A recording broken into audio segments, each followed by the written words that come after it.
I am delighted to introduce to you Marc-Anthony Signorino, Executive Director of the Foundation for Technology and Privacy Outreach, and Alan Simpson, the Executive Director of iKeepSafe. So while I get a chair, let me ask Marc-Anthony and Alan to tell you why you should listen to them. Oh, there's a chair right behind me. And a little bit about what you guys do, and then we'll jump into some of the substance of our session, which is teaching privacy in schools. Good idea. How should it work? Where would it work? What would that look like? Marc-Anthony. Great. Well, thank you very much. Appreciate being here. What we do at the foundation is we do education for kids. We have a policy program called POPS, which is a privacy on patrol, and it's COPPA-centric, but we aim for kids under 13 because we want to get them young. We want to train kids. But I think what we're also doing that's important is we're trying to work with companies too. And we have a large corporate responsibility program that trains companies and their staff on how to become good digital parents. Part of this is a single sign-on program that we use to develop a consent management platform, so parents will be able to grant consents to their kids when the kids say, hey, listen, I want to play on this website, and 1 in 10 parents basically say yes. So 9 in 10 parents kind of blow it off. So it's important that these parents are understanding what COPPA is, allow their kids to go to these innovative sites to learn, play, and we're trying to make this kids into good digital citizens as they grow up. And the digital citizenship piece is a good way to jump on. iKeepSafe has been focused on privacy for the recent years, but for much longer around the overall issues of online safety and what I like to think about more as being smart online. I frame it that way primarily because I worry that safety and some of the other concern-focused words are a little bit off-putting for kids and teens, not something they want to worry about, whereas I think every teen especially wants to be smart, wants to be savvy about what they're doing online. So our focus, working with both educators and companies and students and kids themselves, is thinking about that focus and how you can really approach everything online in a savvy way, privacy being a big part of that. So I guess it would be nice if somehow teachers, K-12, higher ed, could teach students privacy. And is that happening? Doesn't seem to be happening. Teachers have a lot of other stuff on their plate. Yep. There's cyberbullying. Is this feasible? What's the state? You do a lot of work at iKeepSafe in schools, student privacy. iKeepSafe pioneered bullying and digital citizenship type campaigns. What's the state of what our kids are learning in school about online privacy? Yeah, in terms of this overall headline, I think most schools are not yet at that point of teaching privacy to kids and students. Really, the ones, I was doing a workshop in San Mateo just down the peninsula yesterday with administrators and educators, and it was really primarily about getting themselves ready to handle these privacy issues as educators. Some different questions that they need to address about using apps and other different tools and how they're protecting kids' personal and educational information. And I think teaching kids the skills here is still a little further down the road. I would like it to be farther along, but you raise a really important point that I've been cognizant of in all of these digital citizenship issues. We often turn to schools and say, well, schools should be doing that. And a long time ago, I had a superintendent, when we introduced some digital citizenship curriculum to him for their schools, he had a great comment that stuck with me, which is, this is great stuff. What do you want me to cut? Every school has limited resources, limited time, limited teacher training time. And so I think schools are ideally positioned, and teachers and librarians and others are ideally positioned to teach privacy skills.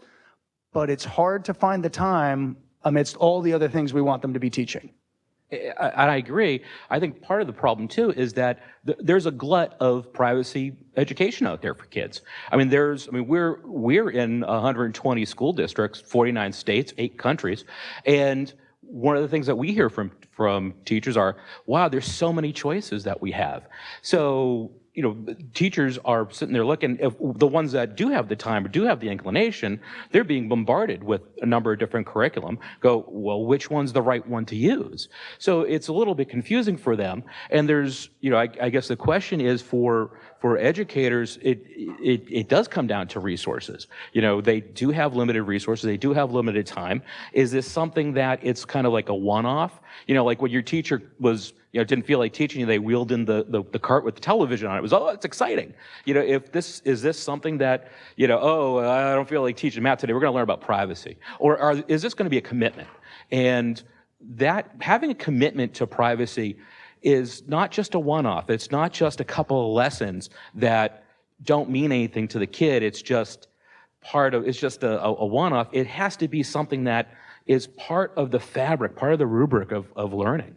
And is it actually classroom teachers? I mean, my kids are in private schools, and I don't remember them. They've gotten, cyberbullying, and I think they've even gotten some digital citizenship, but I don't remember them ever coming home and saying, hey, Dad, all that privacy stuff you do, they just talk to me about it in school. I mean, what does a curriculum in school look like? Is it, hey, kids, clear your cookies, or don't send nude pictures around because you'll be in trouble? What is it that they're learning, and is it the teachers? Or is it guidance counselors? Is it sort of the IT staff? Who's doing any of this curriculum? That's a really big question that comes up a lot in the workshop yesterday, a lot of other meetings that we've done. It's like, whose job is this? Who's the most certified? There's some different approaches from COSIN and other education groups about how to get the most certified educators to be doing this work. I have a lot of educator friends who always suggest that librarians and media specialists would be ideally positioned to do that. Unfortunately, here in California, we have, I think, the fewest librarians per student. Our ratio is like the worst in the country. So hard to ask one more thing for the few librarians and media specialists we have to be adding this to their plate. And schools seem to be struggling with the obligations they now have under new state laws and the general obligations under FERPA with all the different education technologies and cloud providers and apps.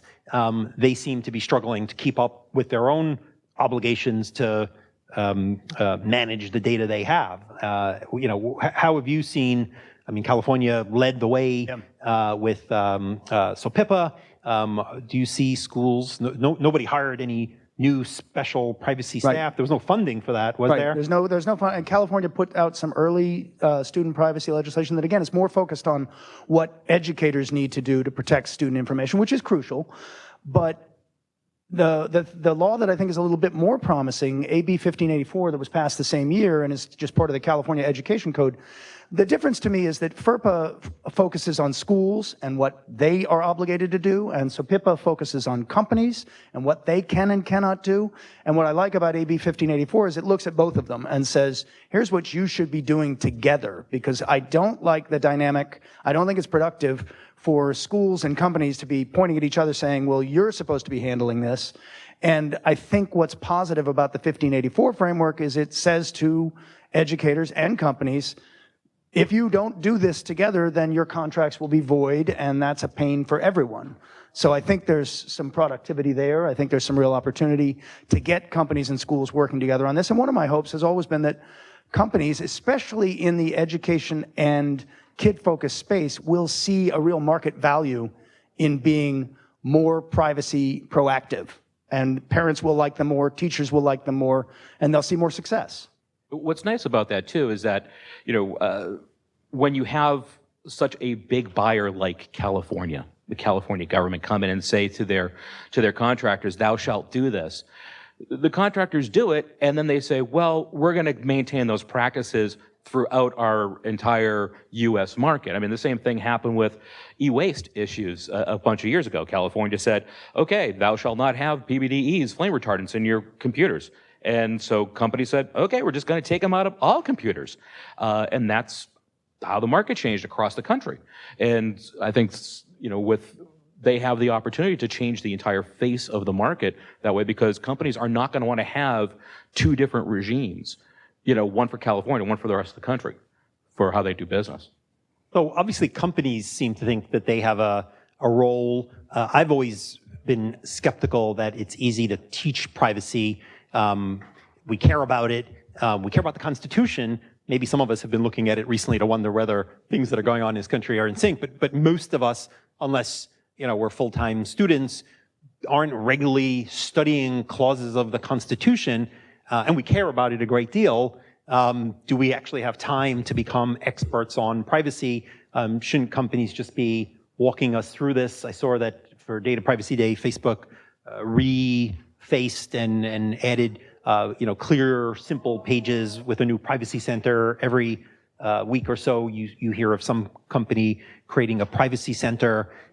Is the answer companies making it easy enough to understand what they do so that we don't need privacy education?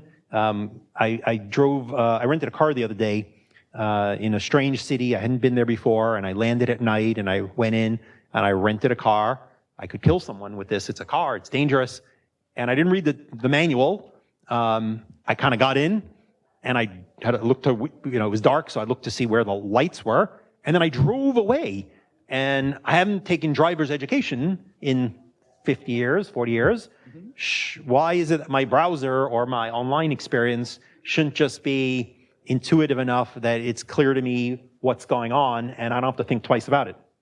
Yeah, I think that's a valid point in terms of adult experience, but kids and K-12 students are in a crucial area of onboarding, and where I think the companies really do have an opportunity, especially if they are education focused, is to make, we've made the case to a lot of companies that maybe your devices that you're providing to students in schools should have a tutorial at the beginning. And there's some, they mentioned privacy as a life skill earlier today, and I think that is part of the education we want here. I don't want all the obligation, I don't expect all the obligation to fall on companies, but they do have a unique position to teach kids. And frankly, every time we start talking about what kids need to learn, I always reflect about the adults who need to learn the same lessons. But basic lessons around having a strong password and using two-factor authentication and your own privacy and security. Some of the things I think that are most core for kids to be learning about is a sense of ownership and a sense of pride in their own personal information, because that's what gets them, I hope and think, toward a stage of being careful with their information. Again, a lesson a lot of adults could probably learn too. Right. I think that's an interesting point, especially with the car. I mean, my hobby is cooking. I got a lot of hobbies. One of them is cooking. And, I was trained by a lot of different people in a lot of different ways. So, when my mom took me into the kitchen, she said, okay, this is how you cook. Don't stick your face over the pot because you're going to burn yourself with the, hot steam coming off of it. When my dad taught me how to cut meat, he was like, okay, remember, there's no, a falling blade has no handle. When I went to go take the milk out of the refrigerator, I looked at it and it says, keep refrigerated. So, when I went to take home ec, the teacher said, hey, this is how you handle food. You take the eggs and you put it back in the fridge and you don't, do this. So there are teachers all along the way. Some are mandated by law, like, the keep eggs refrigerated, the little label on the eggs or on the milk. Some are done through school. Some are done through parents. But there's a consistent, there has to be learning everybody is responsible for that education. Some people would say that companies have a responsibility. Some people say they have a duty to watch out. I mean, right now, there's like 400,000 children have been the victims of identity theft last year. Right now, kids here it is, 92% of kids under the age of 2 have a digital footprint, and 50% of kids between 6 and 9 are active on social media. Is that the parents' responsibility to watch out for that? Yes. Is that the company's responsibility? I don't know. Maybe not. There's a question about willing blindness, but I think that there's a responsibility that everybody has to make sure that kids are learning the right habits and right digital citizenry. And if somebody along that chain is going, la la la la, that doesn't do kids any good, and it doesn't teach them a good lesson for moving on in their adult life. Yeah, and just to add to that, one of my frustrations with, I've worked with Jules and Future Privacy a lot on the student privacy legislation that's been moving through almost every state, and the focus really is on what schools or companies need to do to protect student information, but there's very little focus, and it's funny when I talk to parents about this, some parents really are concerned about overuse of student information, but I sometimes ask them, are you also worried about what your own kids are sharing or oversharing or sharing too broadly? And that's back towards, I think, one of the core elements is teaching kids to own their own information and to respect the information of others, because there are a lot of ways that we leak our information. Sometimes it happens through a breach, and sometimes it happens through our own posts. So most of us aren't great models when it comes to passwords. We know most of the general public uses the same password over and over at multiple places. Probably a lot of those teachers are doing the same thing as well. You know, is it like me coming home and looking at my phone and keeping an eye on my email and then telling, my son, well, put down your phone. Are you playing on that again when you ought to be doing your homework? And he's like, Dad. I'm like, no, it's work. It's work. I have to keep an eye on what's happening on Twitter because, there's stuff going on there about privacy and I'm not modeling the best behavior. Is it conceivable? And then we keep telling people have complex passwords and change them often. And I think Laurie Craner, in a very timely blog post at the FTC, said, I finally got the FTC to stop doing that because we computer scientists know that no human being can keep track of many different complicated passwords. They don't do it.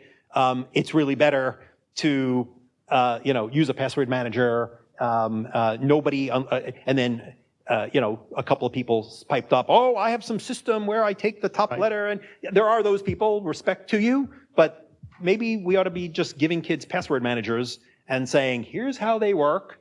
And here's why they matter. But I think it's more than that, though, too. I mean, we have, as more and more devices that we use and applications that we use are moving towards 2 factors of authentication. They're going towards hard tokens. I mean, our cell phones, they have a secure element in them. A lot of your credit cards now have a secure element. It's got a chip. So eventually we're going to have to teach kids. I mean, right now we're teaching kids good password management. But as adults, we're like, no, we want 2-factor authentication. We want a secure chip. So I think part of the issue is teaching those kids, you should demand better. You should be looking for ways to protect yourself.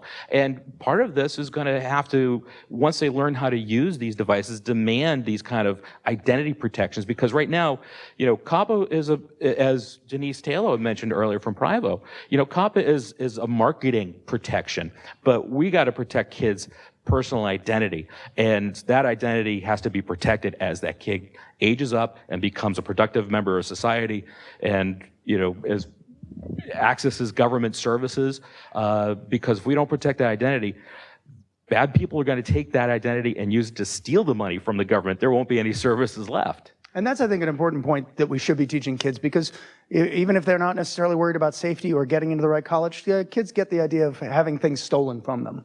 And that message is important. Last question, new administration. We obviously don't know what privacy security strategies are going to be. We have any inclination how youth, I guess Melania said something about being focused on, bullying. Do we have any hope or inclination that there could be some focus on kid safety, kid protection, student education?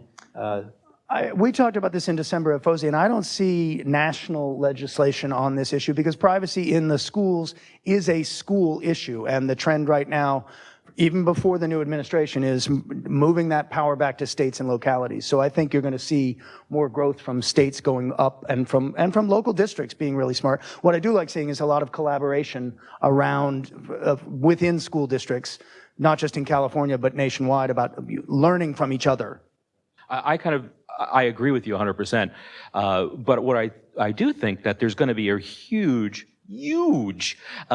focus on cybersecurity coming out of this administration because of real hacking, perceived hacking, whatnot. And I think part of that cybersecurity protections, I mean, we're talking about national critical infrastructure, is protecting children's identities, protecting citizen identities, and how are we going to do that? And that's going to be two-factor authentication, that's going to be soft tokens, that's going to be hard tokens, and I think there has to be a paradigm shift on how we protect identity, and hopefully it's just not going to start at the age of 18 and go up. It's going to be perhaps education and discussion about how do we do this from the cradle all the way to the grave. Thank you, Marc-Anthony. Thank you, Alan Simpson. Please join me in thanking the gentleman for a great conversation.